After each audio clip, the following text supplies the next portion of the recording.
Welcome to Bamanda Podcast, your frontline source for smart, sharp, and straight talk on IT trends, tech truths, and digital transformation. Here is today's podcast in Amharic. እንኳን ደህና መጣችሁ ወደ የዛሬው ውይይታችን። ዛሬ በጥልቀት የምንመረምረው እና የምንወያየው የቤማንዳ ቴክኖሎጂ ማሰልጠኛ ማቴሪያል ላይ ተመስርተን ስለ ሼርፖይንት ነው። ያው ዓላማችን የሼርፖይንትን መሰረታዊ ምንነት፣ ዋና አቅሞቹን እና እንዴት ለስራ ትብብር እና ለመረጃ አያያዝ እንደሚጠቅም መረዳት ነው። በርግጥ በጣም አስፈላጊ ርዕስ ነው። በዛሬው ፈጣን የዲጂታል የስራ ዓለም ውስጥ ሼርፖይንትን መረዳት ለምን ወሳኝ ሊሆን ይችላል? እስኪ ከምንጩ ከቤማንዳ ማቴሪያል ማለት ነው ያገኘነውን እንመርመር። በጣም ጥሩ። እንግዲህ የቤማንዳ ማሰልጠኛ ማቴሪያል እንደሚያሳየው ሼርፖይንት ድርጅቶች መረጃን የሚያደራጁበት፣ የሚተባበሩበትና ቀልጥፈናን የሚፈጥሩበት ቁልፍ መድረክ የሆነ መጥቷል። ያው በየቀኑ የምንጠቀመው መረጃ በአንድ ቦታ ማግኘትና በጋራ መስራት መቻል ትልቅ ለውጥ ያመጣል። በትክክል። እንግዲያው ከመሰረቱን ጀመር። በቤማንዳ ማቴሪያል መሰረት ሼርፖይንት በትክክል ምንድን ነው? ምን አይነት መሰረታዊ ሐሳብ ነው የሚያቀርበው? እሺ፣ የቤማንዳ ማሰልጠኛ ማቴሪያል ሼርፖይንትን በዋናነት በዌብ ላይ የተመሰረተ መድረክ ፕላትፎርም እንደሆነ ይገልጸዋል። ዋና ዓላማው ለትብብር ኮላቦሬሽን እና ለመረጃ አስተዳደር ኢንፎርሜሽን ማኔጅመንት ማገዝ ነው። ትብብርና የመረጃ አስተዳደር። አዎ፣ አስቢው፣ ድርጅቶች መረጃዎቻቸውን ደህንነቱ በተጠበቀ ቦታ እንዲያስቀምጡ፣ በስርዓት እንዲያደራጁ፣ ለሚመለከታቸው ሰዎች እንዲያጋሩ ያስችላቸዋል። እና ደግሞ ከየትኛውም ቦታ ሆነው መረጃውን ማግኘት ይችላሉ ማለት ነው። ልክ ነው። በማንኛውም መሳሪያ መጠቀም ይቻላል። ይህ ትልቅ ነገር ነው። የሚገርመው ደግሞ የቤማንዳ መመሪያ እንደሚጠቁመው ይህ መድረክ የቢዝነስ መተግበሪያዎችን ለመገንባት ያስችላል፣ ግድ የፕሮግራሚንግ ኮድ ዕውቀት ሳይኖርም። ይህ እንዴት ነው የሚቻለው? አዎ፣ ይሄ አንዱ ትልቅ አቁሙ ነው። ያው ተጠቃሚዎች የራሳቸውን መፍትሄዎች መፍጠር መቻላቸው ስራን ያቀላጥፋል፣ ኮድ ሳይጽፉ ማለት ነው። ለምሳሌ ተግባራዊ ምሳሌ ልትሰጠን ትችላለህ? በእርግጠኝነት። ለምሳሌ አንድ የሰው ሀብት ክፍል HR ዲፓርትመንት አስቢ። የቤማንዳ ማቴሪያል ላይም ተመሳሳይ ምሳሌ አለ። አዲስ ሰራተኛ ሲቀጠር የሚያስፈልጉትን ዶክመንቶች፣ ፖሊሲዎች፣ የስልጠና ማቴሪያሎችን በአንድ የሼርፖይንት ሳይት ላይ በቀላሉ ማደራጀት ይችላሉ። እንደ ዕውቀት መሰረት ማለት ነው። በትክክል። እና ይህን ለመገንባት ዶክመንት ላይብረሪዎችን ይጠቀማሉ። ከዛ ደግሞ ሜታዳታ ይጨምሩበታል። ሜታዳታ ማለት ያው ለፋይሎቹ ተጨማሪ ገላጭ መረጃ መስጠት ነው። ይህ መረጃ ፍለጋን በጣም ቀላል ያደርገዋል። ገባኝ። ስለዚህ አዲስ ሰራተኛ የሚፈልገውን ነገር በቀላሉ ሰርች አድርጎ ያገኛል ማለት ነው። ልክ ነው። ጊዜ ይቆጥባል። ይህን እንደ ዲጂታል የቢሮ ህንጻ ማሰብ እንችላለን ማለት ነው። የተለያዩ ክፍሎች፣ ሳይቶች፣ የፋይል ማስቀመጫ ካቢኔቶች፣ ላይብረሪዎች፣ የመረጃ መዝገቦች፣ ሊስቶች ያሉት። በጣም ጥሩ አገላለጽ ነው። ከሌሎች ማይክሮሶፍት 365 መሳሪያዎች ጋር ያለው ውህደት የቤማንዳ ማቴሪያል ስለዚህ ምን ይላል? እሱ በጣም አስፈላጊ ነጥብ ነው። ከማይክሮሶፍት 365 መሳሪያዎች ለምሳሌ እንደ ቲምስ፣ ዋንድራይቭ እና አውትሉክ ካሉ ጋር ያለው ጥብቅ ውህደት ቅጽበታዊ የጋራ ስራን፣ ሪል ታይም ኮላቦሬሽንን እና ምርታማነትን በእጅጉ ይደግፋል። ቅጽበታዊ የጋራ ስራ ስትል ማለት አንድ ዶኩመንት ላይ በሼርፖይንት ውስጥ ሆኖ ብዙ ሰዎች በተመሳሳይ ሰዓት መስራት መቻላቸው ነው። ይህ የቤማንዳ ማቴሪያል ያጎላው ትልቅ ጠቀሜታ ነው። ዋው! ይሄ የቢዝነስ ሂደቶችን በማቀላጠፍ ለድርጅቶች ቅልጥፍናን ያመጣል ማለት ነው። ያለምንም ጥርጥር። እሺ፣ የመጀመሪያ የክለሳ ጥያቄ ያለኝ በቤማንዳ ማቴሪያል መሰረት ሼርፖይንት በዋናነት ምን አይነት አገልግሎቶችን ይሰጣል? ዋናዎቹ እንግዲህ ትብብርን ማገዝ እና የመረጃ አስተዳደር ናቸው።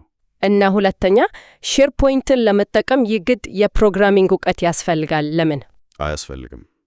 የቤማንዳ ማቴሪያል እንደሚለው ቀላል መተግበሪያዎችንና ሳይቶችን ኮድ ሳይጽፉ መገንባት ስለሚቻል። ጥሩ። አሁን ደግሞ የቤማንዳ ማቴሪያል የሚጠቅሳቸውን የሼርፖይንት ዋና የአገልግሎት ዘርፎች ወይም ምሰሶች እንመልከት። እነዚህ ሼርፖይንት ምን ያህል ዘርፈ ብዙ እንደሆነ ያሳያሉ። አዎ፣ 6 ናቸው።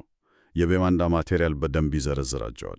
እስኪኛቸው የመጀመሪያው ሳይቶች መረጃን ለመፍጠር ለማደራጀት እና ለማጋራት፣ ሁለተኛው ኮሚዩኒቲዎች ለቡድን ትብብርና ዕውቀት መጋራት። ቀጥሎ ኮንተንት አለ። ይሄ ለዶኪመንት አስተዳደር፣ ለቨርዥን ቁጥጥር ቨርዥን ኮንትሮል እና ፋይልን መልሶ ለማግኘት ፋይል ሪከቨሪ በጣም አስፈላጊ ነው። ከዚያ ሰርች ይዘትን እና ሰዎችን ለማግኘት፣ ኢንሳይትስ ዳታን ለመተንተን እና ለተሻለ ውሳኔ እና በመጨረሻ ኮምፖዚሽኖች፣ ይሄ ተጠቃሚዎች የራሳቸውን መፍትሄዎች እንዲገነቡም ያስችል ነው። ልክ ነው። እነዚህ ዝርዝሮች አስፈላጊ ቢሆኑም የቤማንዳ ማቴሪያል የሚያስተላልፈው ትልቁ መልእክት እነዚህ ምሰሶዎች እንዴት ተቀናጅተው እንደሚሰሩ ነው። ለብቻቸው ሳይሆን አንድ ላይ የተሟላ የዲጂታል የሥራ ቦታ መፍትሄን ይፈጥራሉ። ተቀናጅተው። አዎ። ለምሳሌ የኮንተንት አስተዳደር ላይ ያለውን የቨርዥን ቁጥጥር ቨርዥን ኮንትሮል እንውሰድ። አንድ ዶኪመንት ላይ ብዙ ለውጦች ሲደረጉ ማን ምን እንደለወጠ ማየትና አስፈላጊ ከሆነ ወደ ቀድሞ ቅጂ መመለስ ያስችላል። ያ በጣም ጠቃሚ ነው። እውነት። የቤማንዳ ማቴሪያል ይሄንን ሲያብራራ ልክ ለዶኪመንቶች ለጊዜ መጓጓዣ ማሽን ታይም ማሽን ነው የሚለው። ስህተት ብትሰራም በቀላሉ መመለስ ትችላለህ። ይህ በተለይ በቡድን ለሚሰሩ ስራዎች ስህተትን ይቀንሳል ማለት ነው። ስለ ሰርች መረጃ መፈለግ ሁሌም ፈተና ነው። ሰርች ሌላው ቁልፍ ምሰሶ ነው። የቤማንዳ ማኑዋል እንደሚያስረዳው ይሄ በቃላት ብቻ ዶክመንቶችን መፈለግ ሳይሆን በድርጅት ውስጥ ያሉ ዕውቀት ያላቸውን ሰዎችም ለማግኘት ይረዳል። ሰዎችም ያገኛል? እንዴት? ያው በፕሮፋይላቸው፣ በሰሩት ሥራ፣ በክህሎታቸው መሰረት መፈለግ ይቻላል። ለምሳሌ አንድ የፕሮጀክት ቡድን አዲስ ፕሮጀክት ሲጀምር የፕሮጀክት ማኔጅመንት ሳይታቸውን ከኮሚኒቲዎች ምሰሶ ለዕለት ተዕለት ግንኙነት ይጠቀማሉ። እሺ። የፕሮጀክት ሰነዶችን ደግሞ የኮንቴንት አስተዳደር ገጽታዎችን፣ ላይብሬሪዎች፣ ቨርዥኒንግ ተጠቅመው ያስቀምጣሉ። ከዚህ ቀደም ተመሳሳይ ፕሮጀክት ላይ የሰራ ሰው ወይም ዶክመንት መፈለግ ከፈለጉ የሰርችን አቅም ይጠቀማሉ። ሁሉም ነገር የተያዘ ነው። ስለዚህ ሼርፖይንት ፋይል ከማስቀመጥ ባለፈ መረጃን ወደ ተግባር ለመቀየር እና ሰዎች እንዲገናኙ የሚያደርግ መሳሪያ ነው ማለት ነው። በትክክል። እሺ፣ ለዚህ ክፍል 2 ጥያቄዎች አሉኝ። አንደኛ፣ ከ6ቱ የሼርፖይንት ምሰሶዎች ውስጥ ለፋይል አስተዳደርና ክትትል ዋነኛው የቱ ነው? ያው ኮንቴንት የሚለው ነው። ቨርዥን ኮንትሮል እና የመሳሰሉትን ስለሚያካትት። ጥሩ። ሁለተኛ፣ ኮምፖዚሽኖች የሚለው ምሰሶ ለተጠቃሚዎች ምን አይነት አቅምን ይፈጥራል? እሱ ተጠቃሚዎች ያው የራሳቸውን ብጁ መፍትሄዎች ከስተም ሶሉሽንስ ቅድም እንዳልነው ኮድም ሳይጽፉ እንዲገነቡ የሚያስችል ነው። ይሄ ውሳኔ በብዙ ነገሮች ላይ ተጽዕኖ አለው። ልክ ነው። ትልቅ ውሳኔ ነው። አዎ። እዚህ ላይ ምርጫ ማድረግ ያስፈልጋል። የመጀመሪያው ሼርፖይንት ኦንላይን ነው። ይሄ በማይክሮሶፍት ክላውድ ላይ የሚገኝ ማይክሮሶፍት 365 አካል ሆኖ የሚመጣና ሙሉ በሙሉ በማይክሮሶፍት የሚተዳደር ነው። አዎ፣ ያው ሰብስክሪፕሽን ቤዝድ ነው። ሁለተኛው ሼርፖይንት ኦን ፕሪሚስስ ነው። ይሄኛው ድርጅቱ በራሱ ሰርቨሮች ላይ ጭኖ የሚያስተዳድረው ሲሆን ይህም ሙሉ ቁጥጥር ይሰጣል። ይሄ ባህላዊ መንገድ ነው። ሰርቨሮችን መግዛት ያስፈልጋል። ሶስተኛው ሃይብሪድ ነው። የሁለቱ ድብልቅ። አዎ፣ የቤማንዳ ማቴሪያል የእያንዳንዳቸውን ጥቅምና ጉዳት ያብራራል። ሼርፖይንት ኦንላይን ዋነኛ ጥቅሙ በቀላሉ የማደግ አቅሙ ስኬላቢሊቲ ነው። በፈለጉት ጊዜ የተጠቃሚ ቁጥር መጨመር ይቻላል። እና የአይቲ ጥገናና ማዘመን ማይክሮሶፍት መከናወኑም ትልቅ ነገር ነው። በጣም ድርጅቱ ስለ ሰርቨር ግዢና ጥገና ብዙ ማጨነቅ የለበትም። ኦን ፕሪሚስስ በበኩሉ ሙሉ ቁጥጥር ይሰጣል። ይሄ በተለይ ከፍተኛ የሆነ ብጁ ማሻሻያ ከስተማይዜሽን ለሚፈልጉ ወይም በጣም ጥብቅ የሆኑ የደህንነትና የሕግ ተገዥነት ሴኩሪቲ ኤንድ ኮምፕላያንስ መስፈርቶች ላላቸው ድርጅቶች በትክክል ለነሱ አስፈላጊ ሊሆን ይችላል። የራሳቸውን ዳታ ሙሉ በሙሉ መቆጣጠር ይችላሉ። ይህን በአነጻጸር ብናስቀምጠው ኦንላይን እንደ አፓርታማ መከራየት ነው። ብዙ ነገር ተዘጋጅቶላል፣ ጥገናውም በአከራዩ ነው። ኦን ፕሬሚስስ ደግሞ እንደ ራስ ቤት መግዛት ነው። ሙሉ ቁጥጥር አለ፣ ግን ኃላፊነቱም ያንተ ነው። ጥሩ ምሳሌ ነው። ሃይብሪድስ መቼ ነው ጠቃሚ የሚሆነው? ሃይብሪድ የሁለቱንም ጥቅሞች ለማጣመር ያስችላል። ለምሳሌ አንድ ድርጅት በጣም ምስጢራዊ የሆኑ መረጃዎችን በኦን ፕሬሚስስ ሰርቨሮቻቸው ላይ ማስቀመጥ ይፈልግ ይሆናል፣ ለቁጥጥር ማለት ነው። ግን ደግሞ የኦንላይንን ዘመናዊ የትንበር ገጽታዎች ለሰራተኞቻቸው መስጠት ይፈልጋል። ልክ ነው። ስለዚህ ሁለቱንም ያገናኛሉ። የቤማንዳ ማቴሪያል እንደሚያሳየው የትኛውን መምረጥ በድርጅቱ ልዩ ፍላጎት፣ በጀት፣ የቴክኒክ አቅም እና የረጅም ጊዜ ስትራቴጂ ላይ የተመሰረተ ነው። ይህ ውሳኔ ቀላል አይደለም። አንድ የአይቲ ኃላፊ ለአንድ ስራ አስኪያጅ ሲያስረዳ እናስበው። ወደ ኦንላይን ከተሸጋገርን የሰርቨር ጥገና ወጪ ይቀንሳል፣ ሰራተኞችን በቀላሉ ከየትም መስራት ይችላሉ። ግን ደግሞ ሊል ይችላል ከዚህ በፊት የሰራናቸው አንዳንድ ውስብስብ ብጁ ማሻሻያዎች ላይሰሩ ስለሚችሉ ማስተካከል ያስፈልገናል። አዎ፣ ይህ ቤማንዳ ማቴሪያል የሚያነሳውን የውሳኔ ውስብስብነት ያሳያል። በትክክል። ስለዚህ ለድርጅቱ የረጅም ጊዜ እቅድ የሚስማማው የትኛው አማራጭ ነው? የቁጥጥር ፍላጎት ወይስ የአጠቃቀም ቀላልና የማደግ አቅም ያመዝናል? ይሄ ወሳኝ ጥያቄ ነው። እሺ፣ ለዚህ ክፍል አንደኛ በሼር ፖይንት ኦንላይን እና ኦን ፕሬሚስስ መካከል ያለው ዋነኛ የቁጥጥር ልዩነት ምንድን ነው? ዋናው ልዩነት ኦን ፕሬሚስስ ላይ ድርጅቱ ሙሉ የመሰረተ ልማት ቁጥጥር ሲኖረው፣ ኦንላይን ላይ ያው ማይክሮሶፍት ነው የሚያስተዳድረው። አዎ። ሁለተኛ ሃይብሪድ አጠቃቀም መቼ የበለጠ ጠቃሚ ሊሆን ይችላል? ያው አንድ ድርጅት የኦን ፕሬሚስስን የቁጥጥር ጥቅም እና የኦንላይንን የአጠቃቀም ቀላልና የትብብር ገጽታዎች በአንድ ላይ ሲፈልግ ጠቃሚ ይሆናል። በጣም ጥሩ። አሁን በኦንላይን እና ኦን ፕሬሚስስ መካከል ያሉትን ቁልፍ ልዩነቶች ከቤማንዳ ማቴሪያል በመነሳት በጥቂቱን አወዳደር። የመሰረተ ልማትና የዋጋ አወጣጥ ላይ ያለው ልዩነት ወሳኝ ይመስላል። በእርግጥ እንጀምር በመሰረተ ልማት ኢንፍራስትራክቸር። ኦንላይን ሙሉ በሙሉ በማይክሮሶፍት ክላውድ ላይ ነው። ምንም ሰርቨር መግዛትም ሆነ ማስተዳደር አያስፈልግም። ኦን ፕሬሚስስ ግን ድርጅቱ የራሱን ሰርቨሮች መግዛት፣ መጫንና ማስተዳደር አለበት። ይህ ትልቅ የካፒታልና የሥራ ማስኬጃ ወጪ ይጠይቃል። በትክክል። ቀጥሎ ዋጋ እና ላይሰንሲንግ፣ ኮስት ኤንድ ላይሰንሲንግ። የቤማንዳ ማቴሪያል እንደሚለው ኦንላይን በአብዛኛው በየተጠቃሚ ወርሃዊ ወይም ዓመታዊ የደንበኝነት ምዝገባ ሰብስክሪፕሽን ነው። ኦን ፕሬሚስስ ግን የሰርቨር ላይሰንስ እና ለእያንዳንዱ ተጠቃሚ ወይም መሳሪያ ደግሞ የደንበኛ መዳረሻ ላይሰንስ ክላይንት አክሰስ ላይሰንስ CAL መግዛት ይጠየቃል። CAL ምንድን ነው? CAL ማለት ያው ክላይንት አክሰስ ላይሰንስ ነው። አንድ ተጠቃሚ ዩዘር CAL ወይም አንድ መሳሪያ ዲቫይስ CAL ሼርፖይንት ሰርቨሩን የመጠቀም ፍቃድ እንዲኖረው የሚያስችል ላይሰንስ ነው። አሃ፣ ለእያንዳንዱ ተጠቃሚ ወይም ኮምፒውተር መግዛት አለበት ማለት ነው? ወይም ተጠቃሚ ወይም መሳሪያ። አዎ። ሌላው ማሻሻያና ልማት ነው። ኦን ፕሬሚስስ የሰርቨር ሳይድ ኮድ መጻፍ ስለሚያስችል ለጥልቅ ማሻሻያዎች የተሻለ ቁጥጥር ይሰጣል። ኦንላይን ላይ ማሻሻያዎች በአብዛኛው በክላየንት ሳይድ በተጠቃሚው ኮምፒውተር ወይም ብራውዘር ላይ በሚሰሩ ቴክኖሎጂዎች ይገደባሉ። የቤማንዳ ማቴሪያል ሼርፖይንት ፍሬምወርክን SPFXን ይጠቅሳል። አዎ፣ ያ ማለት የኦንላይን የማሻሻያ ገደቦች አሉት ማለት ነው። ይህ ለውሳኔ ሰጪዎች ሌላ ወሳኝ ነጥብ ነው። ምን ያህል ጥልቅ ማሻሻያ ያስፈልገናል? ደህንነትና የሕግ ተገዥነት ሴኩሪቲ ኤንድ ኮምፕላያንስ ላይም ልዩነት አለ። ኦንላይን ላይ ማይክሮሶፍት አብዛኛው መሰረታዊ የደህንነት ቁጥጥር ያደርጋል። ድርጅቱ ደግሞ የራሱን ፖሊሲዎች ማዋቀር ይችላል። ኦን ፕሬሚስስ ላይ ግን የደህንነት ኃላፊነቱ ሙሉ በሙሉ የድርጅቱ ነው። ከመረጃ ማዕከል ደህንነት ጀምሮ እስከ ፓች ማድረግ ድረስ ሁሉም ነገር። ሌሎችም ልዩነቶች አሉ። ለምሳሌ አፈጻጸምና የማደግ አቅም ፐርፎርማንስ ስካላቢሊቲ ላይ ኦንላይን በቀላሉ ያድጋል። ኦን ፕሪሚስስ ግን ተጨማሪ ሀብት ሰርቨር ይጠየቃል። ውህደትና ትብብር ኢንቴግሬሽን ኮላቦሬሽን ላይ ኦንላይን ከማይክሮሶፍት 365 ጋር በጣም የተሳሰረ ነው። በአጠቃላይ የቤማንዳ ማቴሪያል የሚያሳየው ኦንላይን ለአብዛኛው ድርጅት በቀላል አጠቃቀም በማደግ አቅም እና ከM365 ጋር ባለው ውህደት የተሻለ ሊሆን ይችላል። ነገር ግን ኦን ፕሬሚስስ አሁንም ለልዩ የቁጥጥርና የማሻሻያ ፍላጎቶች ቦታ አለው እና የላይሰንሲንግ ሞዴል ልዩነት ሰብስክሪፕሽን ቨርሰስ ሰርቨር ፕለስ CAL በራሱ ትልቅ የውሳኔ ነጥብ መሆኑን መዘንጋት የለብንም። በፍጹም። እሺ፣ ለዚህ ንጽጽር ሁለት ጥያቄዎች። አንደኛ፣ ለከፍተኛ የዳታ ቁጥጥርና ደህንነት ፍላጎት ላለው ድርጅት የትኛው የሼርፖይንት አማራጭ የተሻለ ሊሆን ይችላል? ለምን?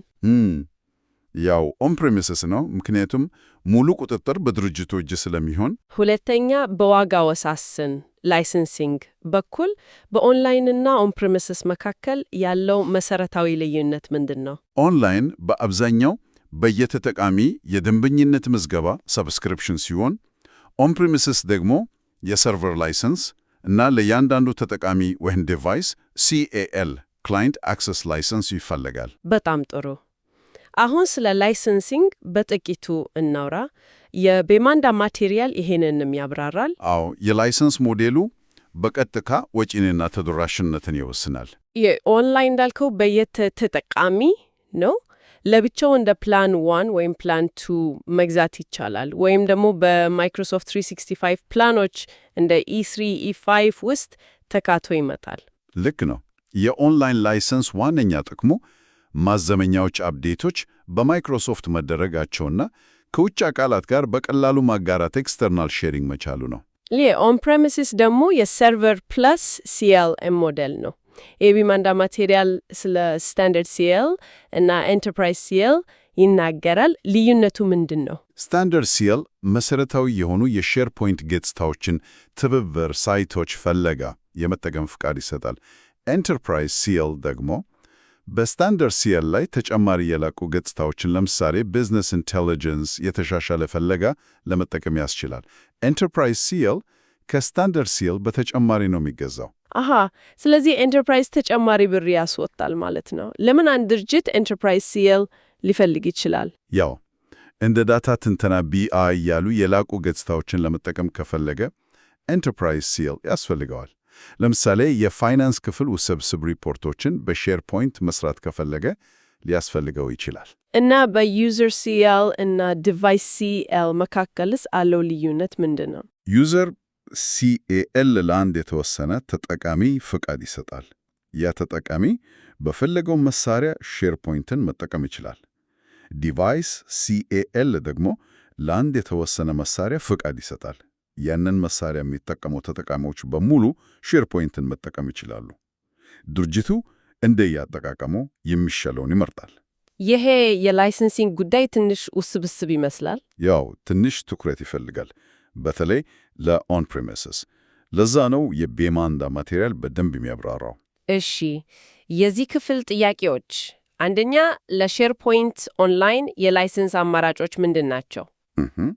ለብቻው እንደ ፕላን 1 እና ፕላን 2 መግዛት ወይም በማይክሮሶፍት 65 ፕላኖች ውስጥ ተካትቶ ማግኘት ይቻላል። ሁለተኛ በሼርፖይንት ኦን ፕሬሚስስ ውስጥ በስታንዳርድ CL እና ኤንተርፕራይዝ CL መካከል ያለው ልዩነት ምንድን ነው? ስታንዳርድ CL መሰረታዊ ገጽታዎችን፣ ኤንተርፕራይዝ CL ደግሞ ተጨማሪ የላቁ ገጽታዎች እንደ BI ለመጠቀም ያስችላል። ጥሩ። አሁን ደግሞ ሼርፖይንትን በደንብ ለመረዳት የሚረዱ አንዳንድ መሰረታዊ የቴክኒክ ቃላትን ከቤማንዳ መመሪያ እንምኒ። አዎ፣ እነዚህን መረዳት ሼርፖይንት እንዴት እንደሚሰራ ለመገንዘብ ይጠቅማል። ለምሳሌ ሰርቨር እና ክላየንት ኮምፒውተር። ሰርቨር አገልግሎት የሚሰጥ፣ ክላየንት አገልግሎት የሚቀበል። ኔትወርክ ደግሞ ኮምፒውተሮችን ያገናኛል። ላን በአንድ ህንፃ፣ ዋን ሰፊ አካባቢ። ባለ 3 ደረጃ አርኪቴክቸር የሚለውም አለ። ይሄ አፕሊኬሽኖች እንዴት እንደሚዋከሩ ያሳያል። ፕሬዘንቴሽን የምንመለከተው ገጽ፣ ቢዝነስ ሎጂክ ስሌቱና ህጎች እና ዴታ መረጃ የሚቀመጥበት። ሼርፖይንትም ይህን ይከተላል። ሌላው IIS ኢንተርኔት ኢንፎርሜሽን ሰርቪስ ነው። ይሄ የዊንዶውስ ዌብ ሰርቨር ነው። የቤማንዳ ማቴሪያል እንደሚለው የኦን ፕሬሚስስ ሼርፖይንት ሳይቶችን የሚያስተናግደው ሆስቲንግ እሱ ነው። ልክ ነው። እና ደግሞ ኢንተርኔት ለዓለም ክፍት፣ ኢንትራኔት ለድርጅት ውስጣዊ እና ኤክስትራኔት ለተወሰኑ የውጭ አካላት ክፍት የሆነ የኢንትራኔት ክፍል ልዩነትን ማወቅ ጠቃሚ ነው። ሼርፖይንት በብዛት ለኢንትራኔት ይዋላል። ስለ አድራሻዎችስ? IP አድራሻና ዶሜን ስም። IP አድራሻ ልክ እንደ ቤት ቁጥር ነው፣ የኮምፒውተሩ ልዩ መለያ በኔትወርክ ላይ። ዶሜን ስም ደግሞ ለሰው በቀላሉ የሚታወስ ስም ነው፣ ልክ እንደ www.google.com። ይሄ ስም ከጀርባው ወደ IP አድራሻ ይቀየራል። IP አድራሻን እንደ ቤት አድራሻ፣ ዶሜን ስምን እንደ ቤቱ ስም ማሰብ እንችላለን። ገባኝ። በመጨረሻም ዶሜን ኮንትሮለር DC፣ ዶሜን ኮንትሮለር እና አክቲቭ ዳይሬክቶሪ ዶሜን ሰርቪስ ADDS፣ አክቲቭ ዳይሬክቶሪ ዶሜን ሰርቪስ፣ እነዚህ ከሼርፖይንት ጋር እንዴት ይገናኛሉ? እነዚህ ለማይክሮሶፍት ኔትወርኮች በጣም ወሳኝ ናቸው። ADDS የተጠቃሚዎችና የኮምፒውተሮችን መረጃ ያከማቻል፣ እንዲሁም የማንነት ማረጋገጫ ኦተንቲኬሽንን ይሰጣል። ዶሜን ኮንትሮለር ደግሞ ADDSን የሚያስተዳድር ሰርቨር ነው። ታዲያ ሼርፖይንት ለምን ይጠቀሙባቸዋል? ሼርፖይንት ተጠቃሚዎች እነማን እንደሆኑ ለማወቅ ኦተንቲኬሽን እና ምን ማድረግ እንደሚችሉ ለመወሰን ኦቶራይዜሽን በብዛት ADDSን ይጠቀማል። አንድ ተጠቃሚ ሼርፖይንት ሳይት ሲደርስ ሼርፖይንት ይሄ ተጠቃሚ በአክቲቭ ዳይሬክቶሪ ውስጥ አለ ወይ፣ የይለፍ ቃሉ ትክክል ነው ወይ ብሎ ያረጋግጣል። እሺ፣ ይህ ማለት አክቲቭ ዳይሬክቶሪ የሼርፖይንት ደህንነት መሰረት ነው ማለት ይቻላል? በተለይ ለኦን ፕሬሚስስ፣ ለኦንላይንም ከአዙር አክቲቭ ዳይሬክቶሪ አሁን ኤንትራ አይዲ ጋር ይሰራል። ለዚህ ክፍል ጥያቄዎች፣ አንደኛ በኢንተርኔት ኢንትራኔት እና ኤክስትራኔት መካከል ያለው መሰረታዊ ልዩነት ምንድን ነው? ኢንተርኔት ለዓለም ክፍት ነው። ኢንትራኔት ለድርጅቱ ብቻ ነው። ኤክስትራኔት ደግሞ ለተወሰኑ የድርጅቱ አጋሮች ወይም ደንበኞች ክፍት የሆነ የኢንትራኔት ክፍል። ሁለተኛ አክቲቭ ዳይሬክቶሪ ከሼርፖይንት ጋር ያለው ግንኙነት ምንድን ነው? ያው ሼርፖይንት ተጠቃሚዎችን ለማረጋገጥ ኦተንቲኬሽን እና ፍቃድ ለመስጠት ኦቶራይዜሽን በብዛት አክቲቭ ዳይሬክቶሪን ይጠቀማል። በጣም ጥሩ። አሁን ደግሞ በተለይ የኦን ፕሬሚስስ ሼርፖይንት አካባቢ እንዴት እንደሚዋከር በአጭሩኒ የቤማንዳ ቴክኖሎጂ ማሰልጠኛ ማቴሪያል ይህንን በተዋረድ ያስቀምጠዋል። ይህ አወቃቀር መረጃን ለማደራጀትና ፍቃዶችን ለማስተዳደር መሰረት ነው። አዎ፣ ይህ የክላሲክ አወቃቀር ነው። አሁንም ቢሆን መሰረቱን መረዳት ጠቃሚ ነው። ልክ ነው። ምንጩ እንደሚያሳየው በከፍተኛው ደረጃ ፋርም አለ። ይሄ የሰርቨሮች ስብስብ ነው። በፋርም ውስጥ ቢያንስ 3 አይነት ሰርቨሮች ሊኖሩ ይችላሉ ይላል። ዌብ ፍሮንትኤንድ WFE ጥያቄዎችን የሚቀበል፣ አፕሊኬሽን ሰርቨር አገልግሎቶችን የሚያስኬድ እና ዴታቤዝ ሰርቨር ዳታውን የሚያከማች። ልክ ነው። ከፋርም ስር ዌብ አፕሊኬሽን ይመጣል። ይሄ ሳይት ኮሌክሽኖችን የሚያስተናግድ የIIS ሳይት ነው። በአንድ ፋርም ውስጥ ብዙ ዌብ አፕሊኬሽኖች ሊኖሩ ይችላሉ። ከዛ ሳይት ኮሌክሽን አለ። ይህ የአንድ ዋና ሳይት ቶፕ ሌቭል ሳይት እና የበርካታ ንዑስ ሳይቶች ሰብሳይትስ ስብስብ ሊሆን ይችላል። በሳይት ኮሌክሽን ውስጥ ደግሞ ሳይቶች አሉ። አንድ ሳይት ዋናው ቶፕ ሌቭል ወይም ንዑስ ሳይት ሰብሳይት ሊሆን ይችላል። በሳይቶች ውስጥ ደግሞ መረጃ የምናስቀምጥባቸው ሊስቶች እንደ ሰንተረዥ ዳታ ለማስቀመጥ እና ላይብሬሪዎች በተለይ ለዶክመንቶች አሉ። መረጃውን ለማሳየት ደግሞ ፔጆች እንጠቀማለን። ፔጆችን ለመገንባት ደግሞ ዌብ ፓርቶች የሚባሉ ትንሽ የአፕሊኬሽን ክፍሎች እንጠቀማለን። ይዘትን በተለያየ መንገድ ለማሳየት ዝርዝር፣ ዜና፣ ምስል ይጠቀማሉ። የቤማንዳ ማቴሪያል 2 ተጨማሪ ወሳኝ ጽንሰ ሀሳቦችን ያጎላል። ሳይት ኮለም እና ኮንተንት ታይፕ። እነዚህን ለምንድን ነው አስፈላጊ የሆኑት? ቀድመን ትንሽ ነክተናቸዋል። አዎ፣ እነዚህ ወጥነት ለመፍጠር እና መረጃን በአግባቡ ለማስተዳደር በጣም አስፈላጊ ናቸው። ሳይት ኮለም ማለት በሳይት ደረጃ የሚገለጽ እና በዛ ሳይት ውስጥ ባሉ ብዙ ሊስቶች፣ ላይብሬሪዎች ውስጥ እንደገና ጥቅም ላይ ሊውል የሚችል አምድ፣ ፊልድ ወይም ኮለም ነው። ለምሳሌ የፕሮጀክት መለያ ቁጥር ወይም የመምሪያ ስም የሚል ሳይት ኮለም ፈጥረን በሁሉም የፕሮጀክት ወይም የመምሪያ ነክ ሊስቶች፣ ላይብሬሪዎች ላይ ደጋግመን ልንጠቀመው እንችላለን። ይሄ ወጥነትን ያረጋግጣል። ኮንተንት ታይፕ ከዚህም በላይ ነው ማለት ነው። አዎ፣ ኮንተንት ታይፕ የሳይት ኮለምስ ስብስብ፣ የዶኪመንት ቴምፕሌት እና ሌሎች ቅንብሮችን በአንድ ላይ የያዘ ጥቅል ነው። አስቢው፣ የውል ዶኪመንት የሚል ኮንተንት ታይፕ ብንፈጥር የራሱ የሆኑ አስገዳጅ አምዶች፣ የደንበኛ ስም፣ የውል ቀን እነዚህ ሳይት ኮለሞች ናቸው እና የራሱ የሆነ የወርድ ቴምፕሌት ሊኖረው ይችላል። ስለዚህ በአንድ ላይብረሪ ውስጥ የተለያየ አይነት ዶኪመንቶችን ለምሳሌ ውሎች፣ ሪፖርቶች፣ የዝግጅት ስላይዶች እያንዳንዳቸው የራሳቸው መረጃ ሜታዳታ እና ቴምፕሌት ኖሯቸው ማስቀመጥ ይቻላል ማለት ነው። በትክክል። ይሄ መረጃን ለማደራጀት እና ለመፈለግ በጣም ይረዳል። የቤማንዳ ማቴሪያል ላይ ያለው ምሳሌ ፋርምን እንደ ቢሮ ፓርክ፣ ዌብ አፕንን እንደ ህንፃ፣ ሳይት ኮሌክሽንን እንደ ፎቅ፣ ሳይትን እንደ ቢሮ፣ ላይብረሪን እንደ ፋይል ካቢኔት፣ ዶኪመንትን እንደ ፋይል ማሰብ ነው። ይህን በተግባር ለማየት አንድ የሳይት ባለቤት አስተዳዳሪውን ቢጠይቅ ለሁሉም የፕሮጀክት ዶኪመንቶቻችን ላይ የፕሮጀክት ሁኔታ ፕሮጀክት ስታተስ የሚል አምድ መጨመር ፈልጋለሁ፣ እንዴት ላድርግ? አስተዳዳሪው ምን ሊለው ይችላል? አስተዳዳሪው እንደ ሳይት ኮለም ፍጠርና በሁሉም ላይብረሪዎች ላይ ተጠቀምበት። እንዲያውም ይህንንና ሌሎች የፕሮጀክት ነቃምዶችን ያካተተ የፕሮጀክት ዶኪመንት የሚል ኮንተንት ታይፕ ብትፈጥር የበለጠ የተደራጀ ይሆናል ብሎ ሊመክረው ይችላል። ይሄ የቢማንዳ ማቴሪያል ያማስተምረውን የወጥነትና የመረጃ አያያዝ አስፈላጊነት ያሳያል። እሺ፣ ለዚህ ክፍል ጥያቄዎች፣ አንደኛ በሼርፖይንት ፋርም ውስጥ ያሉት 3 ዋና ዋና የሰርቨር አይነቶችና ተግባራቸው ምንድን ናቸው? WFE ዌብ ፍሮንት-ኤንድ የተጠቃሚ ጥያቄዎችን ይቀበላል። አፕሊኬሽን ሰርቨር የተለያዩ አገልግሎቶችን ፍለጋ፣ ፕሮፋይል ያስኬዳል። እና ዳታቤዝ ሰርቨር መረጃውን ኮንተንት ዴታቤዝ ያከማቻ። ሁለተኛ የሳይት ኮለም እና የኮንተንት ታይፕ ዋነኛ ጥቅሞች ምንድን ናቸው? ዋና ጥቅማቸው በመላው ሳይት ወይም ሳይት ኮሌክሽን ውስጥ ውህደት መፍጠር እና መረጃን በተሻለ መንገድ ለማደራጀት እና ለማስተዳደር ማስቻል ነው። በጣም ጥሩ። አሁን ስለ አስተዳደር እናውራ።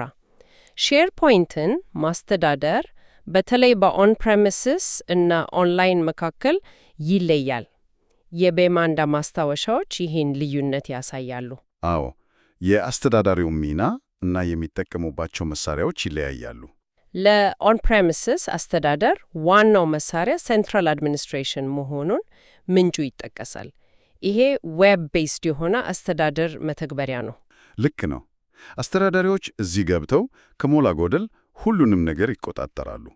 ዌብ አፕሊኬሽኖችን መፍጠር፣ ሳይት ኮሌክሽኖችን ማስተዳደር፣ የሰርቪስ አፕሊኬሽኖችን እንደ ፍለጋ፣ የተጠቃሚ ፕሮፋይል ማዋቀር፣ ፍቃዶችን ማስተዳደር፣ ባክአፕ ሪስቶር ማድረግ፣ የደህንነት ማሻሻለያዎችን መጫን፣ ፓቺንግ ትልቅ ኃላፊነት ነው።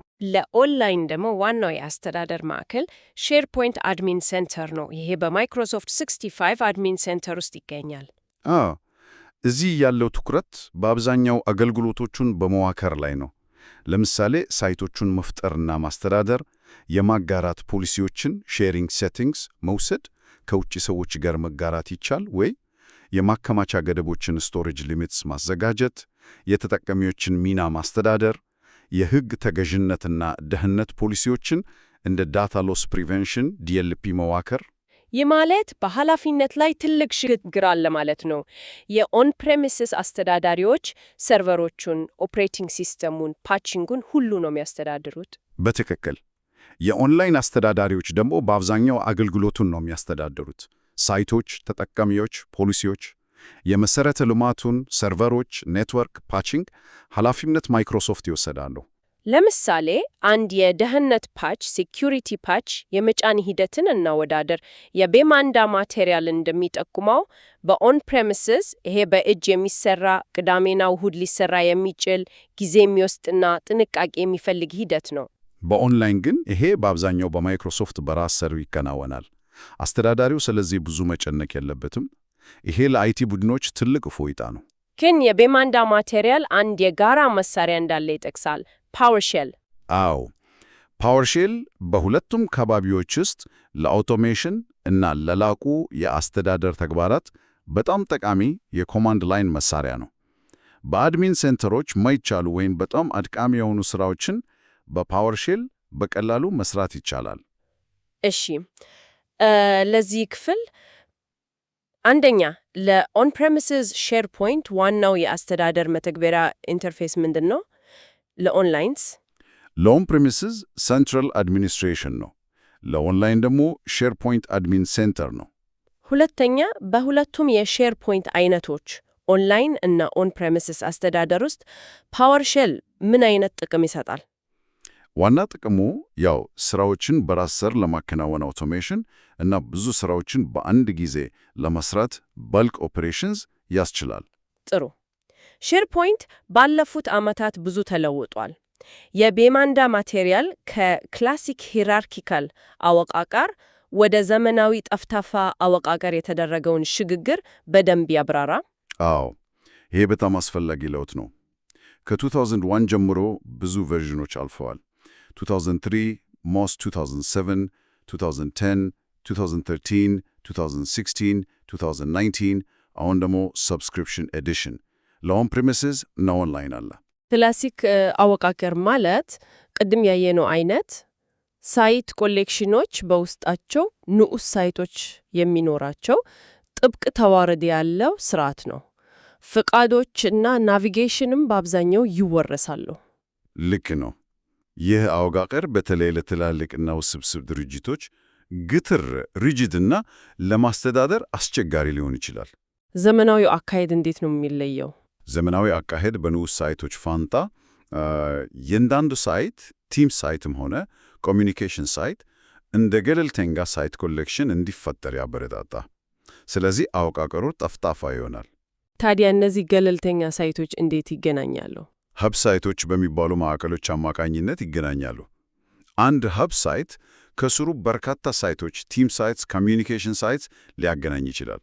የቤማንዳ ማቴሪያል እንደሚለው ይህ ጠፍጣፋ አወቃቀር የበለጠ ተለዋዋጭ፣ ፍሌክሲብል፣ በቀላሉ የሚያደግ ስኬለብል እና ከሌሎች ማይክሮሶፍት 365 አገልግሎቶች በተለይ ከቲምስ ጋር የተሻለ ውህደት አለው። ሀብ ሳይቶች ምንድን ናቸው? በትክክል ምን ጥቅም ይሰጣሉ? ሀብ ሳይቶች የተያያዙ ሳይቶች የጋራ የአሰሳም መስመር፣ ናቪጌሽን እና መልክ ብራንዲንግ እንዲኖራቸው ያደርጋሉ። ይሄ ውስጥናን ይፈጥራል። ሌላስ? እንዲሁም ከነዚህ ተያያዥ ሳይቶች የሚመጡ ዜናዎችን እና ሌሎች ይዘቶችን ለምሳሌ ኢቨንትስ፣ ሃይላይትድ ኮንተንት በአንድ ቦታ በሀብ ሳይቱ ላይ አሰባስቦ ማሳየት ኮንተንት ሮል አፕ ያስችላሉ።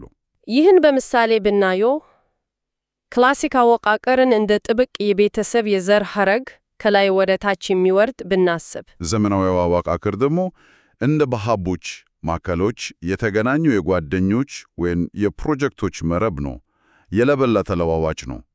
የቤማንዳ ማቴሪያል ይህንን ሽግግር የሚያጎላው አስተዳደርን ለማቅለል እና ለተለዋዋጭ የቢዝነስ ፍላጎቶች ምላሽ ለመስጠት ነው። እሺ፣ የዚህ ክፍል አንደኛ በክላሲክ ተዋረዳዊ እና በዘመናዊ ተፍታፋ የሼርፖይንት አወቃቀር መካከል ያለው ዋነኛ የአደራጀጀት ልዩነት ምንድን ነው? ያው ክላሲክ በንዑስ ሳይቶች ሰብሳይትስ ላይ የተመሰረተ ጥብቅ ተዋረድ ሲኖረው፣ ዘመናዊው ደግሞ በገለልተኛ ሳይቶች እና እነሱን የሚያገናኙ ሀብ ሳይቶች ላይ የተመሰረተ ጠፍጣፋ አወቃቀር ነው። ሁለተኛ ሀብ ሳይትስ በዘመናዊ ሼርፖይንት ውስጥ ምን ዋነኛ ጥቅሞችን ያስገኛሉ? ዋና ጥቅሞቻቸው የጋራ ናቪጌሽን እና ብራንዲንግ መስጠት እና ከተያያዥ ሳይቶች ይዘትን አሰባስቦ ማሳየት ኮንተንት ሮል አፕ ናቸው። በጣም ጥሩ። ደህንነት በማንኛውም የሼርፖይንት አካባቢ ወሳኝ ነው። የቤማንዳ ማቴሪያል መሰረታዊ የደህንነት ጽንሰ ሐሳቦችን እና የአስተዳደር መንገዶችን ይዳስሳል። አዎ፣ ያለ ደህንነት ትብብርም ሆነ የመረጃ አያያዝ አይታሰብም። ሁለት ቁልፍ ቃላት አሉ ይላል ምንጩ። ማንነት ማረጋገጥ ኦተንቲኬሽን፣ እርሶ ማነሆ የሚለውን ማረጋገጥ ለምሳሌ በፓስወርድ እና ፍቃድ መስጠት ኦቶራይዜሽን፣ ማንነቶ ከተረጋገጠ በኋላ ምን ማድረግ ይችላሉ የሚለውን መወሰን፣ ማንበብ፣ መጻፍ፣ መሰረዝ ወዘተ። ልክ ነው። ሼርፖይንት ውስጥ ፍቃድ በተለያየ ደረጃ መስጠት ይቻላል። ለሙሉ ሳይት፣ ለላይብረሪ ሊስት፣ ለፎልደር ወይም ለአንድ ነጠላ ዶኩመንት አይተም ብቻ። የቤማንዳ መመሪያ የፍቃድ ውርስ ፐርሚሽን ኢንሄሪታንስ የሚለውንም ያብራራል። ምን ማለት ነው? በነባሪነት ንዑስ አካላት ለምሳሌ ላይብረሪዎች፣ ፎልደሮች፣ ዶኩመንቶች ፍቃድን ከወላጅ አካላቸው ለምሳሌ ከሳይቱ ይወርሳሉ። ይሄ አስተዳደርን ያቀላል። ግን ለየት ያለ ፍላጎት ሲኖር ይሄንን ውርስ መስበር ብሬኪንግ ኢንሄሪታንስ ይቻላል? አዎ፣ ውርሱን መስበር እና ለአንድ ላይብረሪ ወይም ዶኩመንት የተለየ ፍቃድ መስጠት ይቻላል። ነገር ግን የቤማንዳ ማቴሪያል እንደሚያስጠነቅቀው ይሄ በጥንቃቄ መደረግ አለበት፣ ምክንያቱም አስተዳደርን ሊያወሳስብ ይችላል። የውስጥና የውጭ ተጠቃሚዎችን ማስተዳደርስ? በተለይ ከድርጅቶች ካሉ ሰዎች ጋር መረጃ መጋራት ሲያስፈልግ፣ ይሄ በጣም አስፈላጊ ነጥብ ነው። ሼርፖይንት ኦንላይን ከድርጅቶች ላሉ ሰዎች ኤክስተርናል ዩዘርስ፣ አጋሮች፣ ደንበኞች መረጃን ደህንነቱ በተጠበቀ መንገድ ለማጋራት ሰፊ የቁጥጥር አማራጮች እንዳሉት የቤማንዳ ማቴሪያል ያሳያል። አስተዳዳሪዎች ምን ማጋራት እንደሚችል መወሰን ይችላሉ። ፍቃዶችን ለማስተዳደርስ ምን አይነት ግሩፖችን መጠቀም ይመከራል? የተለያዩ አማራጮች አሉ። የሼርፖይንት ግሩፖችን ሼርፖይንት ግሩፕስ፣ በሳይት ውስጥ የሚፈጠሩ የአክቲቭ ዳይሬክተሪ ግሩፖችን ኤዲ ግሩፕስ፣ ከኤዲ የሚመጡ ወይም የማይክሮሶፍት 365 ግሩፖችን መጠቀም ይቻላል። ማይክሮሶፍት 365 ግሩፖች ለዘመናዊ ሳይቶች ለምን የተሻሉ ናቸው? ምክንያቱም ዘመናዊ ቲም ሳይት ሞደርን ቲም ሳይት ሲፈጠር አብሮት የማይክሮሶፍት 365 ግሩፕ ይፈጠራል። ይሄ ግሩፕ ለሳይቱ ብቻ ሳይሆን ለተያያዘው የቲምስ ቻናል፣ ፕላነር፣ የጋራ ሜል ቦክስ ወዘተ በአንድ ላይ ፈቃድ ያስተዳድራል። አንድን ሰው ወደ ግሩፑ መጨመር ለእነዚህ ሁሉ ሀብቶች በአንድ ጊዜ መዳረሻ ይሰጠዋል። ፈቃድን በጣም ያቃልላል። አንድ ተግባራዊ ሁኔታና ሐሳብ፣ አንድ የሳይት ባለቤት ለአንድ የውጭ አማካሪ ኤክስተርናል ኮንሰልተንት አንድ የተወሰነ ፎልደር ብቻ ማጋራት ቢፈልግ ምን ማድረግ አለበት? አስተዳዳሪው ምን ይመክራል? ጥሩ ጥያቄ። አስተዳዳሪው የቤማንዳ ማቴሪያል መርሆችን ተከትሎ ወደዚያ ፎልደር የፈቃድ ውርስን መስበር አለበት። ከዛ ለአማካሪው የሚያስፈልገውን ዝቅተኛ ፈቃድ፣ ለምሳሌ ማንበብና መከለስ ብቻ ኤዲት ስጠው። ሙሉ ቁጥጥር ፉል ኮንትሮል አትስተው። ሌናስ ጥንቃቄ፣ እንዲሁም የማጋሪያ ሊንኩ ጊዜው የሚያበቃበትን ቀን ኤክስፓይሬሽን ዴት እና ከተቻለ የይለፍ ቃል ፓስወርድ ልታስቀምጥ ትችላለህ ብሎ ይመክራል። ይሄ የመረጃ ደህንነትና ቁጥጥርን ያረጋግጣል። እሺ፣ የዚህ ክፍል ጥያቄዎች አንደኛ በማንነት ማረጋገጥ ኦተንቲኬሽን እና በፈቃድ መስጠት ኦቶራይዜሽን መካከል ያለው ልዩነት ምንድን ነው? ማንነት ማረጋገጥ ማነህ የሚለውን ማረጋገጥ ሲሆን ፈቃድ መስጠት ኦቶራይዜሽን ደግሞ ምን ማድረግ ትችላለህ የሚለውን መወሰን ነው። ሁለተኛ በዘመናዊ የቡድን ሳይት ሞደርን ቲም ሳይት ውስጥ ማይክሮሶፍት 365 ግሩፕስ የፈቃድ አሰጣጥን እንዴት ያቀላሉ? ያው ወደ ግሩፑ አባል መጨመር ለብዙ ተያያዥ ሀብቶች ሳይት፣ ቲምስ፣ ፕላነር በአንድ ጊዜ ፈቃድ ስለሚሰጥ አስተዳደርን ያቀላላል። ጥሩ። ሼርፖይንት ኦንላይን ኢንትራኔቶች ወይም የድርጅቱ የውስጥ መግቢያ ፖርታሎች ለመገንባት በስፋት ጥቅም ላይ ይውላል። የቤማንዳ ማቴሪያል ይሄ እንዴት እንደሚደረግ ያብራራ። አዎ፣ ኢንትራኔት የድርጅቱን ግንኙነት ትብብርና ባህል ለማሳደግ በጣም አስፈላጊ ነው። ምንጩ ሁለት ዋና ዋና የዘመናዊ ሳይት አይነቶችን ይጠቅሳል፣ ኮሚኒኬሽን ሳይትስ እና ቲም ሳይትስ። ልዩነታቸው ምንድን ነው? ኮሚኒኬሽን ሳይቶች መረጃን ለሰፊው የድርጅቱ ማህበረሰብ ለማሰራጨት ነው የሚጠቀሙት፣ እንደ ዜና፣ ማስታወቂያ፣ ፖሊሲዎች። ዲዛይናቸውም ለዚሁ የተመቸ ነው። በአብዛኛው ጥቂት ሰዎች ይዘት ሲፈጥሩ፣ ብዙዎች ደግሞ ያንን ይዘት ይጠቀማሉ። ቲም ሳይቶች ደግሞ ቲም ሳይቶች ለተወሰኑ ቡድኖች ወይም ፕሮጀክቶች ለትብብር እና ፋይል መጋራት ነው የሚያገለግሉት። አብዛኛዎቹ የቡድኑ አባላት ይዘት መፍጠር እና ማስተካከል ይችላሉ። ከማይክሮሶፍት 365 ግሩፕ ጋር የተያዙትም እነሱ ናቸው። እነዚህን ሳይቶች ደግሞ ቅድም እንዳልከው ሀብ ሳይትስ ሊያገናኟቸው ይችላሉ። ልክ ነው። ጥሩ ኢንትራኔት ለመገንባት እነዚህን ሳይቶች በአግባቡ መጠቀምና ገጾቹን ሕያው እና ሳቢ ማድረግ ያስፈልጋል። ለዚህም የተለያዩ ዌብ ፓርቶች እንጠቀማለን። የቤማንዳ መመሪያ የትኞቹን ዌብ ፓርቶች ያጎላል? ብዙ አሉ። ለምሳሌ ኒውስ ለዜናና ማስታወቂያ፣ ኢቨንትስ ለመጪ ክስተቶችና ስልጠናዎች፣ ሂሮ ትላልቅ ምስሎችና ሊንኮች ያለው ትኩረት የሚስብ ክፍል፣ ሳይትስ ተያያዥ ሳይቶችን ለመዘርዘር እና ሃይላይትድ ኮንተንት ከተለያዩ ቦታዎች፣ ሳይቶች፣ ላይብረሪዎች መረጃን አሰባስቦ በተወሰነ መስፈርት ለማሳየት። ሌላው የቤማንዳ ማቴሪያል የሚያጎላው ኦዲየንስ ታርጌቲንግ ነው። ይሄ ምንድን ነው? ከፍቃድ በምን ይለያያል? ቅድም ትንሽ ጠይቄህ ነበር። አዎ፣ ፍቃድ ፐርሚሽንስ አንድ ሰው አንድን ነገር ማየት ይችላል ወይስ አይችልም የሚለውን ይወስናል። ኦዲየንስ ታርጌቲንግ ደግሞ አንድ ሰው ማየት የሚችለውን ይዘት፣ ለምሳሌ ኒውስ፣ ሊንክ ወይም ሙሉ ዌብ ፓርት በገጹ ላይ እንዲታየው ወይስ እንዳይታየው ይወስናል። እንዴት? ያው ይዘቱን ለተወሰኑ ግሩፖች፣ ለምሳሌ ለአስተዳዳሪዎች ግሩፕ፣ ለኤችአር ግሩፕ ብቻ እንዲታይ ማድረግ ይቻላል። ሌሎቹ ሰራተኞች ያንን ክፍል አያዩትም፣ ምንም እንኳን ገጹን የማየት ፍቃድ ቢኖራቸው። ይሄ ይዘትን ለተመልካቹ የበለጠ ተገቢ ሬሌቨንት ለማድረግ ይረዳል። ለምሳሌ አንድ የሰው ሀብት ክፍል ኤችአር ዋናውን የኢንትራኔት ገጽ በኮሚኒኬሽን ሳይት ቢገነባ የኒውዝ ዌብ ፓርትን ለድርጅት ማስታወቂያዎች፣ የኢቨንት ዌብ ፓርትን ለስልጠናዎች ሊጠቀም ይችላል። ልክ ነው። የሃይላይትድ ኮንቴንት ዌብ ፓርትን ደግሞ ከተለያዩ የክፍል ቲም ሳይቶች ጠቃሚ ዶክመንቶችን ለማሳየት ሊጠቀምበት ይችላል። ለስራ አስኪያጆች ብቻ የሚመለከት ዜና ካለ ደግሞ በኦዲየንስ ታርጌቲንግ ለነሱ ብቻ እንዲታይ ማድረግ ይችላል። ይሄ በጣም ተግባራዊ ነው። እንዲህ አይነት የተደራጀ ኢንትራኔት በድርጅት ባህል እና መረጃ ፍሰት ላይ ምን አይነት በጎ ተጽዕኖ ሊኖረው ይችላል? በጣም ትልቅ ተጽዕኖ ነው ያለው። መረጃን ቀላል ያደርጋል፣ ትብብርን ያበረታታል፣ የድርጅቱን ራዕይና እሴቶችን ለማጋራት ይረዳል። እሺ፣ የዚህ ክፍል አንደኛ በኮሚኒኬሽን ሳይት እና በቲም ሳይት መካከል ያለው ዋነኛ የአጠቃቀም ልዩነት ምንድን ነው? ኮሚኒኬሽን ሳይት መረጃን ለሰፊው ሕዝብ ለማሰራጨት ዋን ቱ ሜኒ ሲሆን ቲም ሳይት ደግሞ ለቡድን ትብብር ሜኒ ቱ ሜኒ ነው። ሁለተኛ በፍቃድ ፐርሚሽንስ እና በኦዲየንስ ታርጌቲንግ መካከል ያለው ልዩነት ምንድን ነው? ፍቃድ መዳረሻን ይቆጣጠራል። ኦዲየንስ ታርጌቲንግ ደግሞ መዳረሻ ላላቸው ሰዎች የይዘትን ታይነት ቪዚቢሊቲን ይወስናል። በመጨረሻም ለአስተዳዳሪዎች ስለሚጠቅም አንድ መሳሪያ እናውራ። የቤማንዳ ማስታወሻዎች የሼርፖይንት ኦንላይን ማኔጅመንት